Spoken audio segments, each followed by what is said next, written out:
सभी विद्यार्थियों को नमस्कार, गुड इवनिंग। तो लगातार आपको ये छोटी सी क्लास जो है हमारी सुपर फास्ट आपको करंट अफेयर्स की रिवीजन क्लास मिल रही है। शाम को 8 बजे मात्र 10-12 मिनट की रिवीजन क्लास स्पेशल ईओ और आरओ एग्जाम के लिए। जरूरी नहीं है कि जैसे ऊपर हमने लिख दिया तो भी ईओ और आरओ एग्जाम के लिए भी जरूरी हो। लगभग मान के चलो लगभग ऑल इंडिया के अंदर कोई भी सेंटर में एग्जाम हो तो करंट अफेयर्स वहां से पूछा जाता है। कोई भी एग्जाम हो आपको पता है तो स्पेशल अपने करंट जरूरी है, क्योंकि इंडिया और वर्ल्ड बहुत ही जरूरी है। क्योंकि लगभग एसएससी है, चाहे दिल्ली पुलिस है, आगे आने वाला कोई भी एग्जाम हो, अभी एसएससी जीडी है, कोई भी एग्जाम हो तो हमारे करंट बहुत जरूरी है। तो हमें कोई जरूरी नहीं है बस हमने ये आरपीएससी ईओ और आरओ लिख दिया तो बस स्पेशल के लिए उल्की नहीं है। तो ये सभी एग्जाम के लिए रामबाण साबित है हमारी करंट की क्लास, जो आपको शाम को 8 बजे एक सुपर फास्ट की तरह रिवीजन क्लास आपको मिलती है। तो सारे विद्यार्थी एक बार वीडियो को लाइक और शेयर कर दें, और जो भी विद्यार्थी हमारे इस चैनल पर नहीं है तो जरूर आप चैनल को सब्सक्राइब करें और इसके पास लिए बेल आइकन का घंटा दबाएं, ताकि हम जैसी वीडियो अपलोड करें उसका नोटिफिकेशन आप तक पहुंच जाएगा। तो देखिए पहला प्रश्न आज की क्लास का, आईसीसी ने वर्ल्ड टेस्ट चैंपियनशिप 2023 का फाइनल मैच किस शहर में खेला गया? तो आईसीसी ने जो वर्ल्ड चैंपियनशिप 2023 का जो फाइनल मैच है वो लंदन में खेला गया था। कहां पर है? लंदन के अंदर है, खेला गया था। ठीक है। दूसरा प्रश्न, किस भारतीय कार्यकर्ता को हरमन केस्टन पुरस्कार 2022 के प्राप्तकर्ता के रूप में घोषित किया गया? किस भारतीय कार्यकर्ता को हरमन केस्टन पुरस्कार 2022 के प्राप्तकर्ता के रूप में घोषित किया गया? और वो है मीना कंदास्वामी। कौन है? मीना कंदास्वामी को। ठीक है। तीसरा प्रश्न, किस राज्य की पहल पर दोनों सदनों में पूरा एक दिन महिला सदस्यों को समर्पित किया गया था? और आपने एलडीसी के अंदर एग्जाम के अंदर देख भी लिया होगा कि किस तरह अपनी क्लास से करंट के भी क्वेश्चन आए थे। मात्र आपको पता है सुबह मेरी 6:30 पर आपको लाइव क्लास भी मिलती है और 10-12 मिनट की क्लास आती है, और एलडीसी के अंदर सारे के सारे क्वेश्चन आपको हमारी क्लास से ही देखने को मिले थे। ठीक है। तो किस राज्य की पहल पर दोनों सदनों में पूरा एक दिन महिला सदस्यों को समर्पित किया गया? इसका उत्तर हो जाएगा उत्तर प्रदेश। ठीक है। उत्तर प्रदेश की विधानसभा में। चौथा प्रश्न, भारत का पहला सफल पूर्ण हाथ प्रत्यारोपण किस राज्य के अस्पताल में किया गया? तो भारत का पहला सफल पूर्ण हाथ जो प्रत्यारोपण है किस राज्य के अस्पताल में किया गया? ये किया गया केरल के अस्पताल में। ठीक है। किस राज्य में? केरल के अस्पताल के अंदर। नेक्स्ट है, किस राज्य में सबसे बड़ी ई कॉमर्स कंपनी अमेजोन द्वारा 3 सौर ऊर्जा संयंत्र बनाए जाएंगे? तो किस राज्य के अंदर है? ये सबसे बड़ी ई कॉमर्स कंपनी है अमेजोन, लेकिन किस राज्य में 3 सौर ऊर्जा संयंत्र बनाएगी? ये बनाएगी, ध्यान रखना, किस राज्य में? राजस्थान के अंदर। ठीक है। राजस्थान राज्य में लगाएगी। अगला प्रश्न, हॉकी इंडिया का नया अध्यक्ष किसे चुना गया? तो ये आपको पता है दिलीप टर्की को क्या है, हॉकी इंडिया का नया अध्यक्ष चुना गया। ये मैंने आपको स्पेशल भारत में कौन क्या में अच्छी तरह से करवा दिया है। अगला, केंद्र सरकार के द्वारा कितने शहरों का स्वच्छ वायु सर्वेक्षण किया है? केंद्र सरकार ने कितने शहरों का स्वच्छ वायु सर्वेक्षण किया है? तो ये कितने शहरों को किया है? ये किया है, ध्यान रखना, 131। कितने किया है? 131। अगला प्रश्न, भारतीय आयुर्विज्ञान अनुसंधान परिषद का नया महानिदेशक किसे नियुक्त किया गया है? भारतीय आयुर्विज्ञान अनुसंधान परिषद का नया महानिदेशक किसे नियुक्त किया गया है? तो ये किया गया है, ध्यान रखना, किसको? डॉक्टर राजीव बहल को। किसको? डॉक्टर राजीव बहल को नियुक्त किया गया है।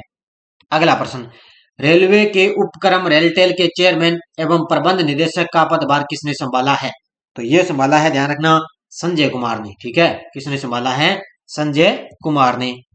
अगला प्रश्न, 52वें दादा साहब फाल्के पुरस्कार से किसे सम्मानित किया गया? तो ये भी सीटी के अंदर क्वेश्चन आ चुका है, आगे के एग्जामों में फिर आएगा। तो ये दिया गया है आशा पारेख को। किसको दिया गया है?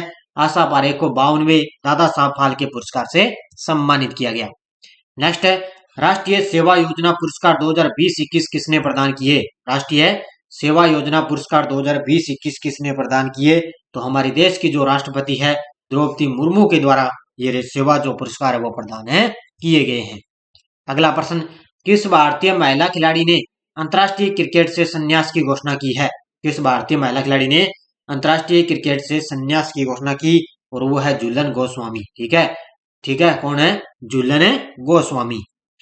अगला देखो, भारतीय रेलवे ने किस संगठन के द्वारा विकसित आरटीआईएस प्रणाली स्थापित की है? अब इस तरह के क्वेश्चन लगभग आपको एग्जाम में देखने को मिल सकता है। शानदार पॉइंट आपके लिए कि भारतीय रेलवे ने किस संगठन के द्वारा विकसित RTIS प्रणाली स्थापित की है? तो ये की है इसरो के द्वारा, ठीक है। किस संगठन के? इसरो की संगठन के द्वारा विकसित है ये। अगला, भारत सरकार ने कौन सा स्मार्टफोन ऐप लॉन्च किया है? अब ये देखो, ये भी ध्यान रखना है क्योंकि आपको पता है जो 12 मार्च को LDC एग्जाम था उसमें भी ऐप से संबंधित क्वेश्चन आया, और जो परसों 19 मार्च का, कल 19 मार्च को जिनका एग्जाम था उसमें भी आपको पता है ऐप से संबंधित भी क्वेश्चन आया था, ठीक है। तो भारत सरकार ने कौन सा स्मार्टफोन है जो ऐप लॉन्च किया? वो है साइन लर्न। कौन सा? ये साइन लर्न ऐप लॉन्च किया गया। अगला प्रश्न देखो, दिलीप ट्रॉफी का चैंपियन का खिताब किस टीम ने अपने नाम कर लिया है? दिलीप ट्रॉफी का जो चैंपियन है वो किस टीम ने अपने नाम में कर लिया है? तो वेस्ट जोन ने। किसने किया? ये वेस्ट जोन ने। अगला प्रश्न देखो, जॉर्जिया मेलोनी किस देश की पहली महिला PM चुनी गई है? जॉर्जिया मेलोनी किस देश की पहली महिला ये PM चुनी गई? तो ये चुनी गई इटली देश की। किस देश की? इटली देश की चुनी गई है। अगला प्रश्न, किस शहर में अमित शाह डेयरी सहकारी सम्मेलन का उद्घाटन किया है? किस शहर में अमित शाह ने डेयरी सहकारी सम्मेलन का उद्घाटन किया? ये किया है गंगटोक में। कहां पर किया है? गंगटोक में किया है। अगला, किस अंतरराष्ट्रीय हवाई अड्डे को मिशन सेफ गार्डिंग के लिए ASQ पुरस्कार मिला है? किस अंतरराष्ट्रीय हवाई अड्डे को मिशन सेफ गार्डिंग के लिए ASQ पुरस्कार मिला? ये मिला है कोच्चिन हवाई अड्डे को। किसको मिला? ये कोच्चिन हवाई अड्डे को ये पुरस्कार मिला है। अगला प्रश्न, किस भारतीय मूल की महिला ने अपना पहला क्वीन एलिजाबेथ द्वितीय पुरस्कार जीता है? किस भारतीय मूल की महिला ने पहला क्वीन एलिजाबेथ द्वितीय पुरस्कार जीता है? ये जीता है किसने? सुहेला वेबरमैन ने। ऑप्शन नंबर 1 कौन सा है? सुहेला वेबरमैन ने जीता है ये, ठीक है। अगला, किस संस्था ने बाल यौन शोषण के खिलाफ ऑपरेशन मेघ चक्कर चलाया है? किस संस्था ने बाल यौन शोषण के खिलाफ ऑपरेशन मेघ चक्कर चलाया? ये चलाया है किसने? ये चलाया है केंद्रीय अन्वेषण ब्यूरो ने, ठीक है। केंद्रीय अन्वेषण ब्यूरो के द्वारा ये मेघ चक्कर चलाया गया, ठीक है, ऑपरेशन। अगला, केंद्र सरकार ने अगले chief of defence staff CDS के रूप में किसे नियुक्त किया है? तो ये आपको पता है अनिल चौहान को, और ये कल ही LDC एग्जाम में पूछा गया है, ठीक है। तो ये देश के दूसरे आपको CDS पूछे तो अनिल चौहान पहले कौन थे? जनरल बिपिन रावत, जिनका दिसंबर 2021 के अंदर उनका निधन हो गया, और अब देश के दूसरे जो चीफ ऑफ डिफेंस CDS कौन बने हैं? अनिल चौहान। अगला प्रश्न, किस राज्य को best adventure tourism destination award मिला है? तो किस राज्य को best adventure tourism destination award मिला? तो ये मिला है, ध्यान रखना, किसको? उत्तराखंड राज्य को, ठीक है। किसको मिला? ये उत्तराखंड को मिला है। अगला प्रश्न, लेवर कप इंडोर टेनिस टूर्नामेंट 2022 किस टीम ने जीता है? लेवर कप इंडोर टेनिस टूर्नामेंट 2022 किसने जीता है? टीम वर्ल्ड ने, ठीक है। किसने जीता? ये टीम वर्ल्ड ने जीता है।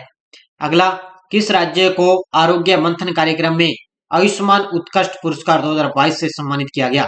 किस राज्य को आरोग्य मंथन कार्यक्रम में आयुष्मान उत्कृष्ट पुरस्कार 2022 से सम्मानित किया गया? ये किया गया, ध्यान रखना, किसको? उत्तर प्रदेश को, ठीक है। किसको किया गया था? उत्तर प्रदेश को। अगला प्रश्न, प्रधानमंत्री नरेंद्र मोदी ने 36वें नेशनल गेम्स का उद्घाटन किस राज्य में किया? तो आपको पता है जो 36वें नेशनल गेम्स हुए थे वो गुजरात के अंदर हुए थे, और जो 37वें होंगे आगे वो होंगे गोवा राज्य में, ठीक है।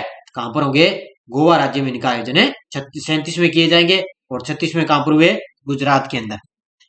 अगला देखो, भारत के नए महान्यायवादी कौन बने हैं? भारत के नए महान्यायवादी कौन बने हैं? R वेंकटरमणि, ठीक है। वर्तमान में कौन है? R वेंकटरमणि वर्तमान में नए महान्यायवादी हैं। अगला, किसने Gandhinagar Mumbai central Vande Bharat express launch की है? किसने Gandhinagar Mumbai central Vande Bharat express way launch की है? तो हमारे देश के प्रधानमंत्री मोदी जी के द्वारा ये लॉन्च की गई। अगला, ग्लोबल इनोवेशन इंडेक्स 2022 में भारत कौन से स्थान पर है? तो इसका अलग से भी मैंने आपको एक इंडेक्स में अलग से भी क्लास दे दी कि भारत में विश्व के अंदर टॉप पे कौन है और भारत की रैंक क्या है। एक इंडेक्स दे दी मैंने अलग से, आपको वो भी देख लेना। तो ग्लोबल इनोवेशन इंडेक्स 2022 के अंदर भारत का कौन सा स्थान है? 40वां स्थान इसमें, ठीक है। कौन सा स्थान है? 40वां स्थान।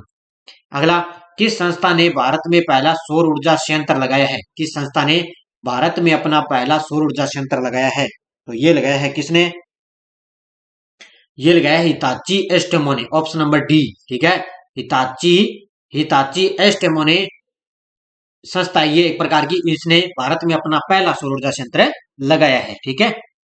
आज का लास्ट और अंतिम धर्मेंद्र प्रधान ने 13वें फिक्की वैश्विक कौशल शिखर सम्मेलन 2022 का उद्घाटन कहां पर किया है? तो कहां पर किया है? ये किया है नई दिल्ली के अंदर। ठीक है, कि धर्मेंद्र प्रधान जो अपने शिक्षा मंत्री है ना, उन्होंने 13वीं फिक्की वैश्विक कौशल शिखर सम्मेलन 2022 का उद्घाटन है ये किया है नई दिल्ली के अंदर। ये हमारी छोटी सी क्लास थी, एक सुपर फास्ट क्लास, मात्र आपको ई और आर के लिए। ये पार्ट नंबर आज 5 मैंने आपको करवा दिया। लगातार आपको बस 10-12 मिनट की आपको छोटी सी क्लासें मिलती रहेगी, और जरूर ज्वाइन कीजिए हमारी जो प्रताप क्लासेज ऐप के अंदर है। ये टेस्ट सीरीज चल रही है, विश्व का भूगोल हमने टॉपिक वाइज टेस्ट सीरीज डाल दी, और भारत का भूगोल भी टेस्ट सीरीज डाल दी, मात्र 50 रुपए के अंदर। 1 साल की वैलिडिटी है, और ये ईओ और आरओ एग्जाम के लिए भी हमारी ऐप के अंदर टेस्ट सीरीज चल रही है, राष्ट्रीय अंतरराष्ट्रीय। इसमें साथ साथ में आपको राजस्थान करंट भी मिल रहा है मात्र 50 रुपए के अंदर। और उसके बाद में ये आपको क्लास शाम को मिल रही है। फिर आल एग्जाम के लिए भी हमारी टेस्ट सीरीज चल रही है, जनवरी 2022 से लेकर दिसंबर 2023 तक आपको मंथली बाय टेस्ट सीरीज मिलती रहेगी। साथ में आपको पीडीएफ भी मिलती रहेगी मात्र 50 रुपए के अंदर। ठीक है, तो जरूर ज्वाइन कीजिए हमारे प्रताप क्लासेज ऐप को, और आनंद उठाइए टेस्ट सीरीज का। तो सारे विद्यार्थी वीडियो को जाते जाते लाइक और शेयर करना आपका काम है। मिलते हैं अपनी सुबह 6:30 पर आपको लाइव क्लास करंट की क्लास के अंदर। तो धन्यवाद सभी विद्यार्थियों को। जय हिंद, जय भारत।